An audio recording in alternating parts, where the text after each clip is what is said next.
Bonjour, bienvenue sur CNET, avant-dernier jour du CES. Bonjour Seb. Bonjour, enfin. Enfin. On va terminer en douceur aujourd'hui. On va parler de gadgets, un peu plus, voilà, c'est ça, de choses un peu plus drôles. C'est un peu ta partie, donc c'est pour ça que tu es que je suis tout venu seul. Ici avec une Nexus 7, voilà. Pour contrebalancer cet Apple Mania qui est dans la rédac. Ouais. Donc, on va passer un peu en revue, toi, ce qui t'a un peu sauté aux yeux pendant le CES, niveau gadget. On commence par Lego. Ouais, voilà, les Lego. Donc, c'est Lego Storms EV3. Donc, c'est la 3e génération de Lego robotique. Donc, les Lego robotiques, c'est quoi? C'est des petits robots en Lego qui deviennent intelligents parce qu'ils sont bardés de capteurs et que tu peux pouvoir télécommander avec une télécommande, maintenant un smartphone. Les Lego pour les grands. Voilà, bon, on rappelle ce que c'est globalement, c'est des Lego techniques. Hein, tu as peut-être joué à ça quand tu étais un peu plus jeune. Voilà.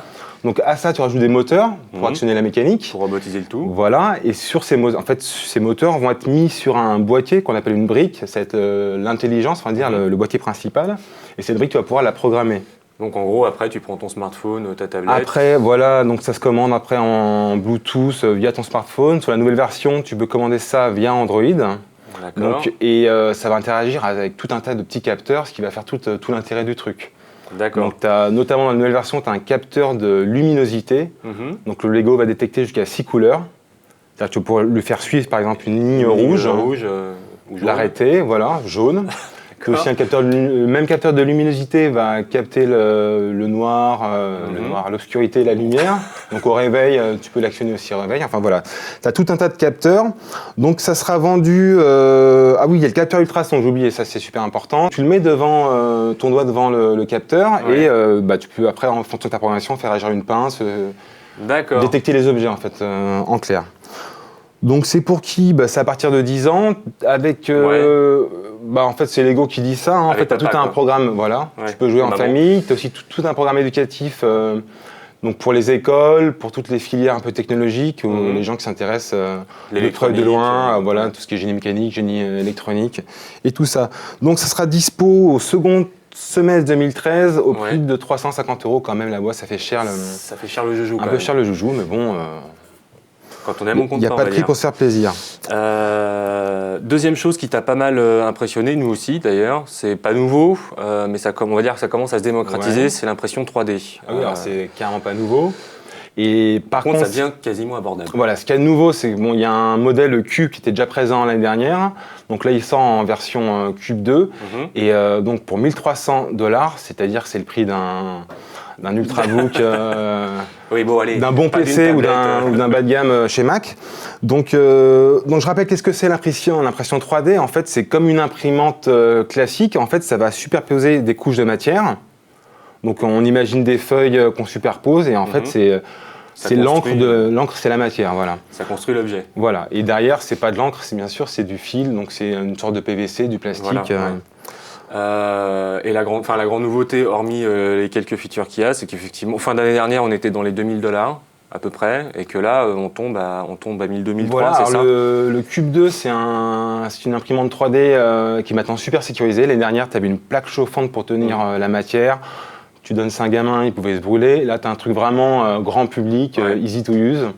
Donc, c'est plus rapide aussi. Tu as plus de choix de couleurs. Tu as des nouvelles matières, des matières plus économes, plus costauds aussi. Donc c'est vraiment le gadget très sympa. Donc à côté de ça, tu as aussi eu d'autres imprimantes 3D un peu plus chères pour les pros qui sont super rapides. Et là, tu peux carrément mélanger les couleurs. C'est-à-dire tu peux faire des mugs, tu peux faire des dés. Voilà. C'est génial. Tu fais tout ce que tu veux. Donc c'est les Replicator 2. Hein, ça a été vu par nos collègues US. Et donc celle-là, elle fait vraiment plusieurs couleurs et elle fait des objets plus grands aussi, parce que la Cube, elle fait des objets de 4 cm par 4 cm, donc c'est vraiment tout petit. Ça limite un peu. Tout à fait. Mais on en est encore au début quand même. Alors je vais continuer aussi que les imprimantes 3D avec un Sculpteo, ça va être ma Minute Montebourg, on va en avoir beaucoup. Minute Montebourg, chaque donc émission fait une Minute Montebourg. C'est des Français, c'est pas un objet, c'est un service en fait, un service online. Donc plutôt que d'acheter ton imprimante 3D, ça reste quand même cher, les modèles vont vite évoluer, donc c'est un investissement qui est un peu compliqué à faire. Un peu lourd en ce moment. Un peu lourd. Donc en fait, c'est un service clé en main. Tu envoies ton modèle 3D sur le site. Ouais. Tu le reçois 4 jours plus tard par la poste. Mhm. Et c'est pas super cher. Les petits objets, tu peux les avoir pour à peu près $20. D'accord. Qu'est-ce que tu appelles petits objets? C'est une tasse, une figurine, n'importe quoi? Petit objet, c'est quoi? C'est 5 cm sur 5. Hein. Et sinon, forcément, ça va être la grande. On n'a pas fini d'entendre parler en 2013. Ça a commencé avec le web l'année dernière, les objets connectés et intelligents. Ouais, ça, on a eu quelques beaux exemples encore. Ouais, alors c'était vraiment le sujet de la conf de Loïc Lemer, notre célèbre blogueur français, hein, lui encore une fois. Donc à Las Vegas, c'était un peu pareil cette année au CES, il y avait beaucoup d'objets connectés et intelligents, on va lier les deux. Donc il y a la fourchette intelligente de Happy Fork. Alors ça, c'est un truc assez étrange, c'est une fourchette en fait qui va mesurer la fréquence de coups de fourchette que tu fais quand tu manges. Voilà. Donc le but, c'est de t'apprendre à mieux manger en fait. Hein. Donc la fourchette, il y a des capteurs dedans, donc elle va calculer le nombre de coups de fourchette que tu prends. Ces informations, elles vont être envoyées soit en USB, soit en Bluetooth à ton smartphone. Donc lui, il va prendre les données, les analyser et il va te donner, par exemple, ton taux de coups de fourchette par repas. Alors le français moyen, enfin sur l'échantillon qui a été utilisé par la société pour tester ce produit, c'est 70 coups de fourchette par repas. Ah bon, on est bon. Voilà, on est très bon. Et c'est connecté à ton Twitter et à ton Foursquare pour dire je mange comme un porc à tel restaurant? Alors pas encore. Pas encore, mais en fait ça fait partie d'un truc plus global. C'est une société, c'est Happy Lab en fait. Fondé par Fabrice Boutin, c'est un vieux de la vieille du web français, celui qui a fait le journal du net et tout. Voilà. Donc en fait, il y a tout un écosystème autour de cette fourchette, autour du bien-être. Donc la fourchette, c'est pour manger plus lentement, digérer, calculer ton de calories. Tu as aussi une montre qui va calculer en fait ton état de stress dans la journée, tes heures de repos et de sommeil.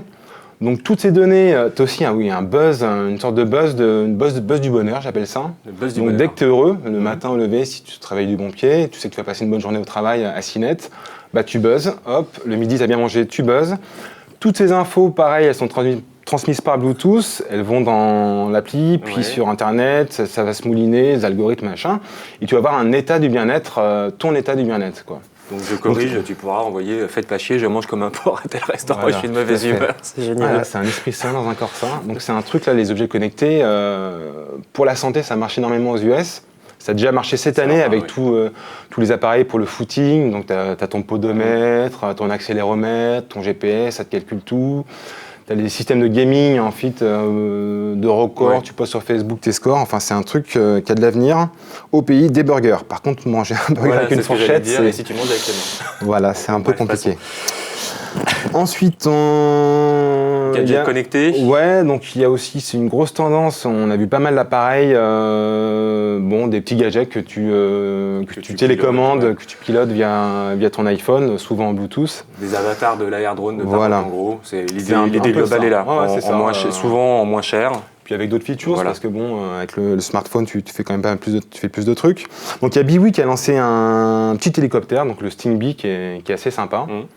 Donc globalement, c'est un jeu. Il y a le côté hélicoptère, il s'envole, il va à droite, à gauche. Mais après, tu peux mettre en fait une cible et t'amuser à viser la cible. Donc il y a un côté ludique avec, quoi. Voilà. Et ce qui est très sympa, c'est que tu peux jouer à deux. Donc tu achètes un deuxième, c'est 50 € l'exemplaire. Tu achètes un deuxième hélicoptère et là, l'hélicoptère devient cible et tu peux jouer à deux. Et là, ça peut être voilà. Daniel Pasquale a écrit un superbe article. Il y a plein d'autres gadgets Biwi à voir sur CNET. Je vais pas m'étendre. Alors, encore une minute Montebourg. Ça m'a plu. Avec le Flower Power. Alors, le Flower Power, qu'est-ce que c'est? Fais-moi plaisir. Donc, c'est Parrot. Parrot, c'est le constructeur de l'Air Drone, des super casques aussi. Donc, il a créé une sonde, enfin, pas qu'une sonde, une sonde, en fait, pour pouvoir cultiver tranquillement tes plantes vertes à la maison. Donc, c'est une petite sonde qui va se mettre dans le pot de fleurs.